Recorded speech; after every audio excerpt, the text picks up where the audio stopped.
Bismillahirrahmanirrahim. Dear students, I hope you are all well about your health and iman. I am Professor Dr. Mirza Muhammad Akmal Nadeem, your computer teacher.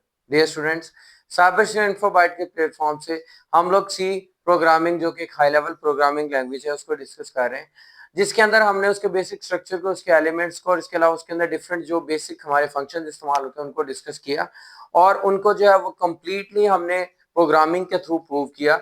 और बेटा उन चीज़ों को मैंने आपको सिखाया है, उन टर्मिनोलॉजीज को सिखाया है जो कि हमारी यूज होती हैं जितनी भी नेक्स्ट हाई लेवल लैंग्वेजेस हैं उनके अंदर भी। तो इनको सीखना आपके लिए ऐसे ही है जैसे आप नेक्स्ट जनरेशन के लिए नेक्स्ट या फिर इन फ्यूचर जो भी आपने डिग्रीज करनी है उनके लिए जो भी लैंग्वेजेस उसके अंदर होंगी उनमें ये सारी टर्म यूज होंगी। आपके टीचर्स आपको इस तरह उर्दू में क्लैरिफाई नहीं करवाएंगे। यूनिवर्सिटी में चले जाएं या फिर हायर कॉलेज में चले जाएं, वहां पे आपको जाके जो भी टीचर लेक्चर देता है वो जस्ट ओनली फोकस करता है कि मैंने ये टॉपिक आप लोगों को, आप ये सारी चीजें सीख के आए हैं, मैं जस्ट ओनली ये टॉपिक लिख दूं। तो इन चीजों को बेटा अच्छी तरह से सीखें, इनकी प्रैक्टिस करें ताकि आपके इन फ्यूचर भी काम है और प्रेजेंट भी काम है, चाहे आप मेट्रिकुलेशन में, इंटरमीडिएट में या फिर कॉलेज के स्टूडेंट हैं। ठीक है बेटा, तो आज का जो हमारा टॉपिक है वो बेसिकली डिसीजन मेकिंग के रिलेटेड ये सिलेक्शन स्ट्रक्चर जो है वो सी लैंग्वेज का है। हमने लास्ट वीडियो के अंदर डिस्कस किया था कि एक्चुअली डिसीजन स्ट्रक्चर या कंट्रोल स्ट्रक्चर हमारा होता क्या है, उसकी डिफरेंट टाइप्स जो है उनको डिस्कस किया था। आज उन्हीं टाइप्स को हम लोग डिटेल से डिस्कस करने जा रहे हैं, जिसके अंदर पहली जो हमारी सिलेक्शन स्ट्रक्चर स्टेटमेंट है उसको डिस्कस करेंगे और उसके अंदर जो है वो बाकायदा प्रोग्रामिंग के थ्रू हम लोग प्रूव करेंगे। तो आज का टॉपिक स्टार्ट करने से पहले बेटा मैं आप लोगों से कहूंगा, अभी तक अगर आपने चैनल को सब्सक्राइब नहीं किया तो लाजमी तौर पे चैनल को सब्सक्राइब कर लें और बेल आइकन पे क्लिक कर लें ताकि आने वाली वीडियोस आप तक पहुंचती रहें और साइबर से इन्फो बाइट आपके लिए नेक्स्ट नई से नई वीडियोस और नई से नई टेक्नोलॉजीज के थ्रू जिस तरह आप आगे बढ़े आपकी रहनुमाई करता रहे। कमेंट बॉक्स में मुझे लाजमी फीडबैक दिया करें ताकि मैं इसको मजीद बेहतर भी कर सकूं और इसके अलावा इसके अंदर जो है वो अच्छी चीजें ला सकूं। ठीक है बेटा, चलते हैं टॉपिक की तरफ। टॉपिक हमारा है selection structure in C language. Already हमारा एक्सप्लेन्ड है, इसको अगेन एक दफा रिव्यू करते हैं, उसके बाद इसके अंदर स्टेटमेंट को डिस्कस करते हैं। Selection structure selects a statement or set of statements to execute on the basis of a condition। यानी इसके अंदर एक खास कंडीशन होती है जिस कंडीशन की बेस पे ये हमारा एक स्टेटमेंट या सेट ऑफ स्टेटमेंट को चलाता है, एग्जीक्यूट करता है। ठीक है, हमने जब लास्ट वीडियो के अंदर डिस्कस की थी इसकी टाइप्स और सिलेक्शन स्ट्रक्चर को, मैंने एक जो है वो बाकायदा रियल लाइफ एग्जांपल दी थी कि अगर आपके मार्क्स जो हैं वो इतने परसेंट डिक्लेयर किए हैं बोर्ड ने, 33 या 40%, तो आप पास हैं, अदरवाइज आप फेल हैं। तो ये कंडीशन है जिसकी बुनियाद पर जो है वो फैसला करता है कि आपको पास करना है, फेल करना है, बोर्ड जो भी आपका कंडक्ट करता है एग्जामिनेशन। ठीक है, तो इस तरह जो भी कोई भी कंडीशन अप्लाई करके हमें कोई भी रिजल्ट आउट किया जाएगा तो उसको हम सिलेक्शन स्ट्रक्चर कहेंगे। सिलेक्शन स्ट्रक्चर जो है वो क्या करता है, सेट अ स्टेटमेंट और set of statement that executed when a particular condition is true and ignored when the condition is false, that is called the conditional statement. Conditional statement इसके अंदर आती है, एक ऐसी स्टेटमेंट होती है जिसके अंदर एक स्टेटमेंट या सेट ऑफ स्टेटमेंट तब वो रिजल्ट देता है जब वो कंडीशन ट्रू रहती है, जब कंडीशन फॉल्स होता है वो इसको इग्नोर कर देता है। ठीक है, यानी उसका रिजल्ट हमें नहीं देता, सिर्फ और सिर्फ कंडीशन ट्रू होने की सूरत में हमें रिजल्ट मिलता है। तो सिलेक्शन जो स्टेटमेंट है उसकी डिफरेंट कैटेगरीज हैं, लाइक उसके अंदर हमारी इफ स्टेटमेंट को डिस्कस किया जाता है, इफ एल्स को, इफ एल्स इफ को और स्विच को। हम इनको नेक्स्ट वीडियोस के अंदर डिस्कस करेंगे। सबसे पहले आज हम सिंपल इफ स्टेटमेंट जो है उसको डिस्कस करने जा रहे हैं। तो बेटा आज की वीडियो भी गौर से देखिए, अगर पहले वाली वीडियोस नहीं देखी तो उनको भी लाजमी तौर पर देखें और अपने दोस्तों के साथ भी इसको लाजमी तौर पर शेयर करें, क्योंकि ये सदका जारी है और इसके अलावा इल्म फैलाना आपके इल्म में इजाफा करने के बराबर है। तो जितना आप दूसरों के साथ शेयर करेंगे आपका भी इल्म बढ़ेगा।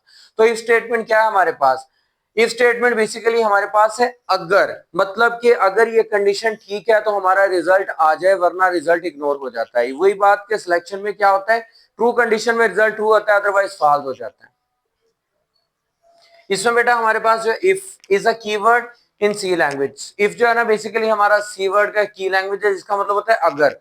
अगर मतलब डिसीजन लेने के लिए कि अगर ये काम है तो ये कंडीशन है। ठीक हो गया। So if statement is a decision making statement, ये एक डिसीजन मेकिंग स्टेटमेंट है। It is the simplest form of selection structure. ये सिंपलेस्ट फॉर्म, ये लिखने का मकसद ये बेटा के शॉर्ट क्वेश्चन में आता है तो आपने ऐसे ही लिखना है इसको।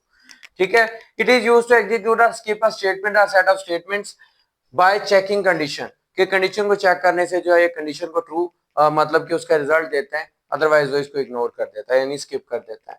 इसका सिंटैक्स सबसे पहले इफ का कीवर्ड लिखा जाता है, उसके बाद कंडीशन को लिखा जाता है और फिर नीचे स्टेटमेंट जो एग्जीक्यूट हमने करवानी है।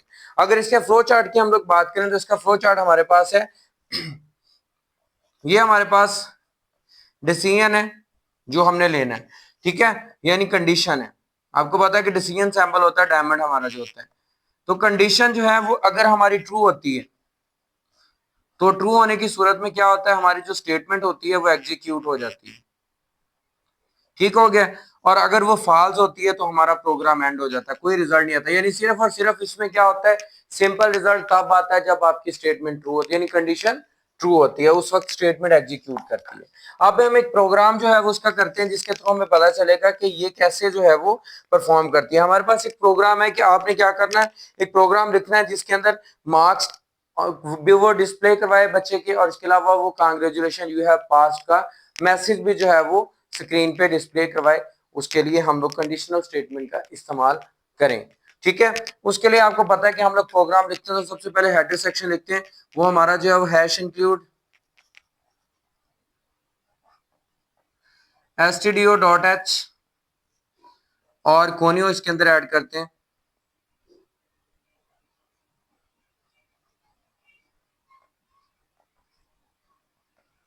ठीक हो गया। उसके बाद बेटा यहाँ पे वाइड में लिख देता हूँ जब आपने लिखना, लेकिन जब आपने डेफ के अंदर एग्जीक्यूट करना तो यहाँ पे आपने इंट मेन यूज कर लेना है। और उसके बाद हम लोग जो है वो यहाँ पे इसके जो है वो लिखते हैं जो हमारा नेक्स्ट मतलब के इसके अंदर हमारा, अभी हम लोग इसको कर लेते हैं इंट मेन, ताकि आप लोग जो है इस कंफ्यूजन में ना रह जाएं और इसको इसी तरह एग्जीक्यूट करवा के देखें डेफ के अंदर, ठीक है। इंट मेन इसको हम लिखते हैं और इसकी बॉडी लिखते हैं ताकि हम लोग जो है वो प्रोग्राम एग्जीक्यूट करवा सके। तो आपको पता है कि बॉडी के अंदर सबसे पहले हम वेरिएबल को डिक्लेयर करते हैं या इनिशियलाइज करते होते हैं। वेरिएबल डिक्लेयर किया हमने इंटीजर के नाम से, ठीक है, और मार्क्स जो है वो वेरिएबल का हमने नाम रखा। और उसके बाद जो है वो हमने इसके लिए क्लियर स्क्रीन की, जो हमें पता है कि स्क्रीन को बिल्कुल साफ कर देगी ताकि जो हमारा रिजल्ट है वो प्रोमिनेंट हो जाए। उसके बाद हम लोग प्रिंट एफ स्टेटमेंट यूज करेंगे क्योंकि ये यूजर को इनपुट करनी पड़ेगी, इस वजह से प्रिंट एफ और स्कैन एफ दोनों इस्तेमाल होंगे। Enter the marks of the student, यानी इंटर योर मार्क्स जो है वो यहाँ पे स्टूडेंट लिखेगा जब वो रन करेगा इसको, इंटर योर मार्क्स, ठीक हो गया। उसके बाद जो है वो स्कैन इसको करते हैं हम लोग, क्योंकि इसकी डाटा टाइप बेटा आपको पता है कि कौन सी है, इंटीजर है। तो सबसे पहले हमारे पास मॉड्यूल डी आएगा जो कि हमने सिंगल स्पेसिफिकेशन के अंदर पढ़ा है। उसके बाद हम लोग ये सब किसके लिए कर रहे हैं, हमारे पास जो वेरिएबल है उसका नाम है मार्क्स, तो एंड मार्क्स जो है यहाँ पे हम लोग इसके लिए जो आर्गुमेंट ऐड कर देते हैं। चले स्कैन हो गया। उसके बाद हम लोग जो है वो इफ कंडीशन का यहाँ पे अब इस्तेमाल करते हैं। इफ, गौर से देखिएगा यहाँ पे सिंटैक्स है इफ कंडीशन और स्टेटमेंट। सबसे पहले हम कंडीशन लिखेंगे। कंडीशन क्या लिखेंगे, इफ जो हमारे पास मार्क्स हैं greater than or equal to 40, अब उसने लिमिट हमें बताई थी। उसके बाद बेटा आपने यहाँ पे टर्मिनेटर नहीं लगाना। टर्मिनेटर ना लगाने का मतलब ये है कि इसको वैसे ही आगे जोड़ना है स्टेटमेंट के साथ। यहाँ पे भी टर्मिनेटर नहीं लगाया हुआ, या टर्मिनेटर लगाने का मतलब है स्टेटमेंट को बंद कर देना।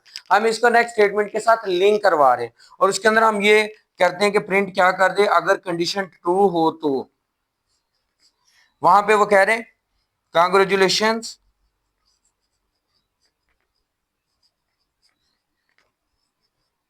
You have passed.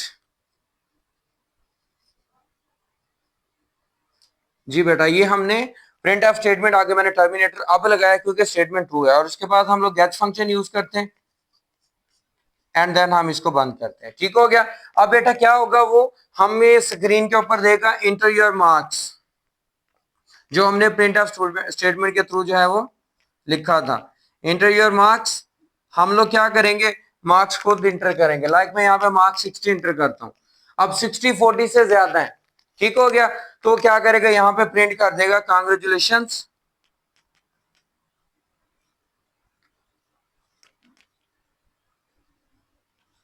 You have,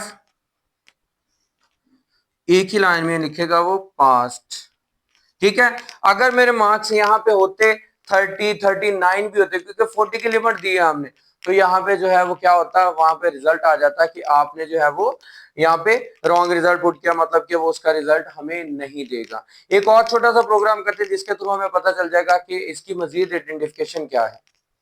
next programme बेटा हमारे पास है, उसके अंदर के अगर हमने जो है वो एक प्रोग्राम लिखना है जिसमें नंबर इनपुट्स करने हैं हमने 2, और वो कहता है कि अगर जो है वो इसके अंदर हमने फाइंड करना है कि if the second number is the square of the first number. ठीक है, ये आपके सिलेबस के अंदर शामिल है। हमने हैश इंक्लूड stdio.h यानी स्टूडियो और कोनियो फाइल्स ऐड की, और इंट में इसके अंदर सिलेक्शन यूज की हमने।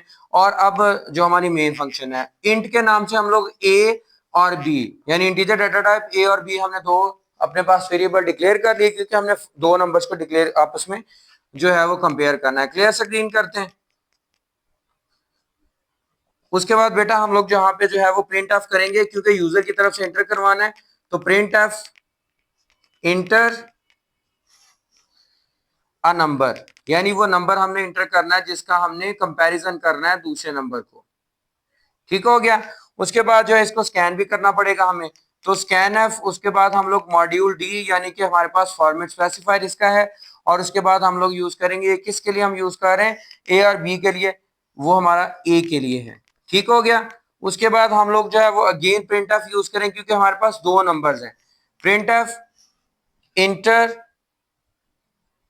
अ नंबर, यानी दूसरा नंबर हमने इंटर करना है, या enter the second number, enter the first number, आप जिस तरह चाहे मर्जी लिख सकते हैं, वहां पे ये सिर्फ डिस्प्ले स्क्रीन के ऊपर आएगा। ठीक हो गया। तो इंटर द नंबर, देन इसके बाद हम इसको स्कैन करेंगे, स्कैन एफ किया, मॉड्यूल डी किया, उसके बाद जो है वो हमने एंड ये बी के लिए हमारे था 2 प्रिंट एफ स्टेटमेंट यूज करने के बाद हम लोग इसको जो है वो इफ कंडीशन में लेके आते हैं। इफ, अब आपको स्केयर का पता है मल्टीप्लिकेटिव होता है। इफ हमारे पास कहता है कि ए मल्टीप्लाई विद ए, यानी कि ए का square that is equal to, क्योंकि डबल इक्वल यूज होता है आपको अच्छी तरह से पता है, तो देन वो क्या प्रिंट करवा दें, print F second number is square of first number. ठीक हो गया। ये हमने यहाँ पे जी यूज कर दी प्रिंट ऑफ स्टेटमेंट। नेक्स्ट हम लोग गैस यूज करते हैं, एंड उसके बाद जो है वो हम लोग टर्मिनेट बंद कर देते हैं। जी बेटा, उसके बाद जो है वो स्क्रीन पे डिस्प्ले होगा इंटर अ नंबर। ठीक है, वो हमसे कहेगा नंबर इंटर करो, हम इंटर करेंगे, लेट्स सपोज हमने जो है यहाँ पे 3 इंटर कर दिया। ठीक है, उसके उसके बाद अगेन जो है वो हमें क्या आएगा, इंटर अ नंबर, क्योंकि हमने यहाँ पे लिखा हुआ है 2 दफा प्रिंट स्टेटमेंट के अंदर कि आपने नंबर इंटर करवाना है, क्योंकि हमने 2 का कंपैरिजन करना है, वो हम लोग जो है वो 9 लिख देते हैं। ठीक हो गया। और उसके बाद देख, उसने खुद ही देख लेना है, अब 3 3 9 मतलब इसका कंप्लीट स्क्वायर होता है। अगर ये कंडीशन ट्रू होती है तो वहां पे हमें वो रिजल्ट दे देगा कि second number is the square of first number. अगर ऐसा नहीं होता, लेट्स सपोज हम लोग यहाँ 1 लिख देते हैं, यहाँ 5 लिख देते हैं, वो ये रिजल्ट हमें नहीं देगा। तो बेटा ये हमारी सिंपल स्टेटमेंट है जिसमें ट्रू कंडीशन में आंसर आता है, फॉल्स कंडीशन में इग्नोर कर दिया जाता है, नहीं स्किप कर दिया जाता है। ठीक है बेटा, उम्मीद करता हूँ आपको ये अच्छी तरह से समझ आ चुका होगा। इसकी प्रैक्टिस कीजिएगा, डेव के अंदर प्रोग्राम्स को एग्जीक्यूट कीजिएगा, डिफरेंट सिचुएशंस इसके अंदर लेके आइएगा। अगर कोई भी कंफ्यूजन हो तो मुझे फीडबैक के साथ कमेंट बॉक्स में लाजमी तौर पर बताइएगा। अगर वीडियो पसंद आई तो उसको लाजमी तौर पर लाइक और चैनल को सब्सक्राइब कीजिएगा, और दूसरों के साथ भी चैनल को लाजमी तौर पर शेयर कीजिएगा। ठीक है, दुआ में याद रखिएगा, अपना बहुत ज्यादा ख्याल रखिएगा। इंशाल्लाह मिलते हैं नेक्स्ट वीडियो के अंदर। जज़ाकल्लाह।